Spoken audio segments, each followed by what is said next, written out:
Welcome to another episode of the A-List Music Club. I am your host, the Game Changer, Wes Truth. And with me, as always, are Dominic and John. How's it going tonight, guys? Good. Good. All right. And of course, this is a show where each week a different one of us picks a different artist, CD, playlist, whatever.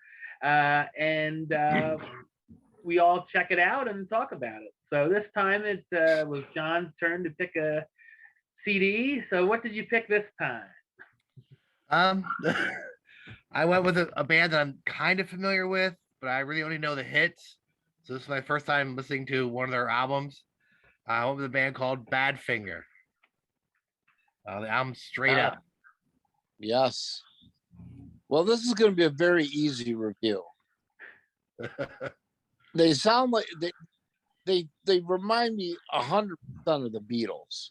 Yeah. I think they realized, hey, the Beatles broke up. Let's see if we can, kind of take their place.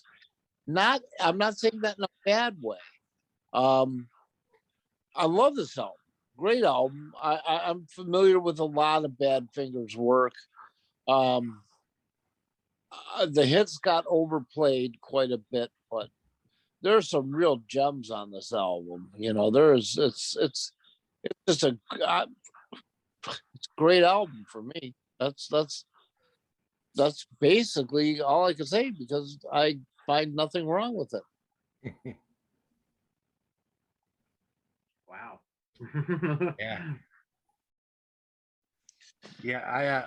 I only knew the two hits off of here. I knew Baby Blue and Day After Day. Yeah. Other than being overplayed, is there a more perfect pop song out there? Yeah. Oh my god, that song is amazing. How good is it? Mm-hmm. But I Take It All. I thought was a good song. Mm-hmm. Yeah. Name of the Game. There wasn't anything I didn't like. Right. It's good. Yeah. I mean, I wish they kind of rocked a little more, but it's not bad. Mm-hmm. I definitely, it Beatles all over it. Yeah. Oh yeah. You can hear that for sure. Yeah. Yeah. Wes? That's what you got? All right. Yeah. Yeah, I was not very familiar with the band. I knew Day After Day, but I didn't realize it was them that sang it. So when it came on, I'm like, oh yeah, this song. And Baby Blue, I sounded a little familiar, so I'm sure I've heard it, and it just didn't, register over time. And I did like that song. I like to read the comments when I'm listening, because I listen to a lot of this on YouTube. I like to read the comments, and a lot of people are like, one of the most underrated bands of all time, which I tend to read a lot of the time in the comment section. You can definitely hear the Beatles influence, especially on Sometimes, Money, and Flying, I thought. And I liked all those.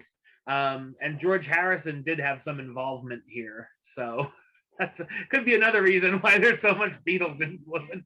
I thought Take It All was a good opening number. I enjoyed that. I Die Babe, I thought was good and short. Name of the Game, Sweet Tuesday Morning were great slower songs.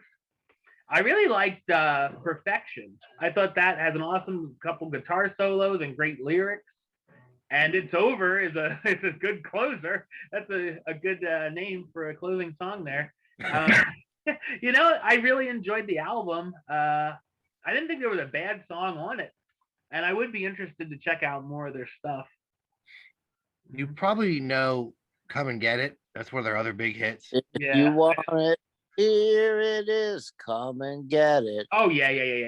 Yeah, that's probably that one and Day After Day are probably their two biggest. Mm-hmm. Yeah, I just wouldn't know who it was if I heard those songs on the radio or whatever. All right, Johnny, what's your trivia?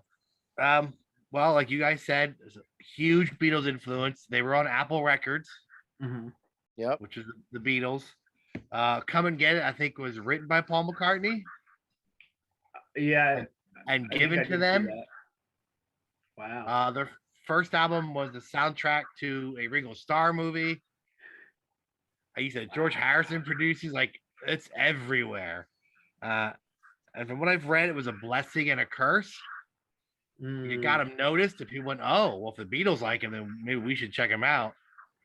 Then it also got like, well, they sound a lot like the Beatles, and Yeah. if we weren't associated with the Beatles, no one would give a shit about these guys. So it's kind of one of those good and bad.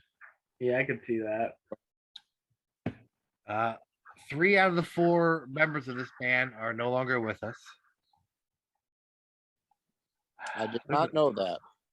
Yeah, the 2 main singers and songwriters both committed suicide, one in the 70s, one in 81.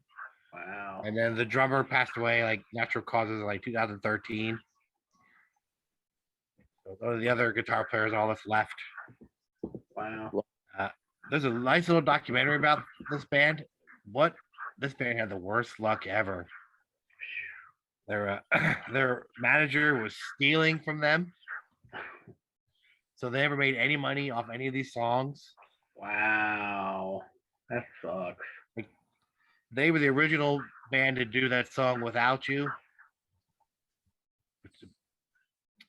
I can't live if living is without you. Oh, really? Oh, yeah. Them. That Harry Nilsson had a hit with Mariah Carey.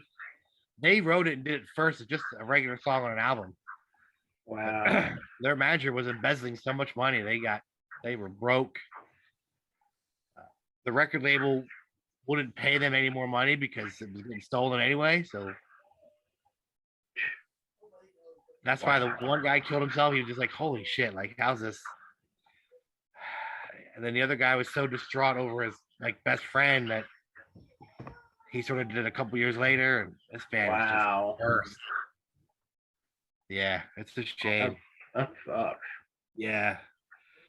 It's kind of why they're sort of forgotten. A lot of their stuff isn't available. It's all tangled up in legal stuff, and what a shame. But yeah, it was a good record. A good band.